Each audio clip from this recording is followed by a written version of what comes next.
biggest struggles I had when I first jumped into that game was taking that idea and turning it into something real. And the reason it was a struggle is because I know you have to be motivated, you have to be inspired, you have to stay focused on your goal. But when you're working on that goal, sometimes it feels like it's not working, it's not going anywhere. And sometimes I would just feel blue, just feel sad, feel disappointed, frustrated. But I know I was supposed to stay motivated, so I would pretend everything is going all right. I was living in a happy mess. I was happy on the outside, but I was messy on the inside.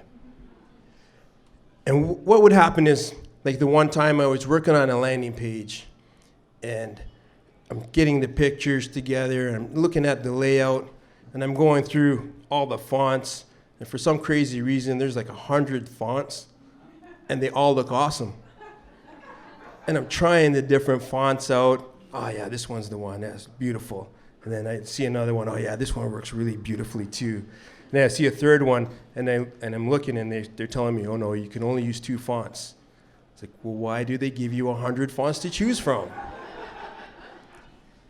I work, and I get that thing looking just beautiful. I'm so happy, so proud of it.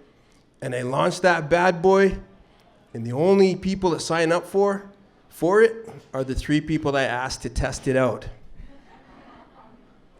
And then I feel frustrated. And I wake up the next morning, I'm pissed off, and I'm moody. And then my family says, you can't be moody, you can't be pissed off. You're telling people how to be positive, have a positive mindset, how to always focus on the outcomes, keep thriving. You can't be pissed off, you're Mr. Positivity. And I'm like, damn, you're right. I can't be pissed off. I gotta fight these feelings. I gotta push them away and hide from them. I gotta pretend they're not there. But those feelings, they never left me. They just sat on my shoulder, and they were talking to me, saying things like, man, you can't do that. And I would close my eyes and say, la, la, la, la, la, I can't hear you. And then they would say, man, nobody cares about what you're doing.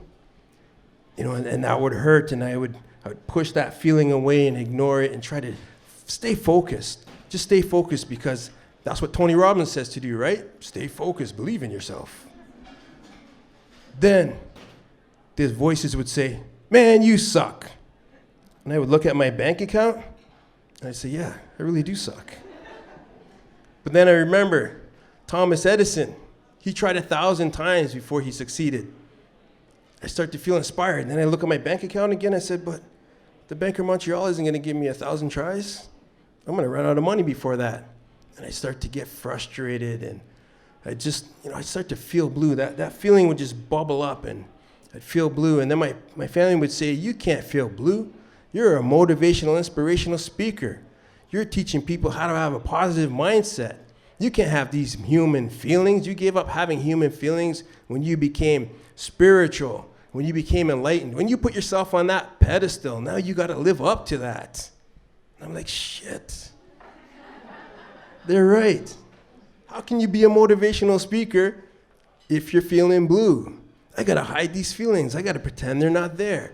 I got to visualize, say my affirmations, focus on what I want to have happen, and just forget about what I'm seeing around me.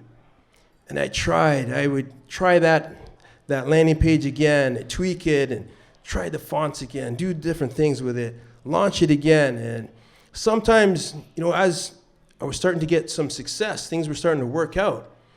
I should feel good, I should feel great, but I was still feeling blue. Those feelings, they never left. They were still on my shoulder. They were still talking to me. And one day, I just got pissed off. I got pissed off at the world, pissed off at the universe, and I said, I can't pretend to be perfect anymore. I can't live in this happy mess. I can't be this. I got to be human MEing. I got to experience these emotions that I'm having. I got to let them in. So I decided to just let myself be mad, let myself be pissed off, not punish myself for having these feelings, but experience them. And as I experienced them, I started to let them go. It was like a weight was lifted off my shoulders. And once I let those feelings go, I started to get aligned with what I was trying to do, because I realized that Some people, they can say affirmations and be positive all the time, and their authentic self is to live on that pedestal, and that's them being the real them. But for me, I was here to experience all the emotions of being a human being, and learn how to build success using those emotions and help people to see how to build those success using those emotions. Because what I realized was, by being a human being, the reason that I was frustrated, sometimes feeling blue, was because I wasn't enjoying the journey. I was too focused on the end result. But the big things, they're small and few in between. But all the little moments in between those big things, the moments in between the moments, they're the awesome stuff. That's where the awesome juice is. And when you learn to enjoy that, you would see me on videos and I'll be just dancing. Sometimes there's not even any music, but I got the music in my head. And I'm just dancing to that and feeling great, be smiling. And it was all because I stopped living in a happy mess. I started living in happy blessed. And I started being a human being because I started to allow myself to experience those emotions. I let them run through me, and then I let them go. And the more that I did that, the more that I can enjoy the journey and enjoy building my success. So my suggestion to you is, whenever you feel frustrated, you feel down, you feel blue, don't fight it. Just allow it to come to you, experience it, and then let it go. Thank you.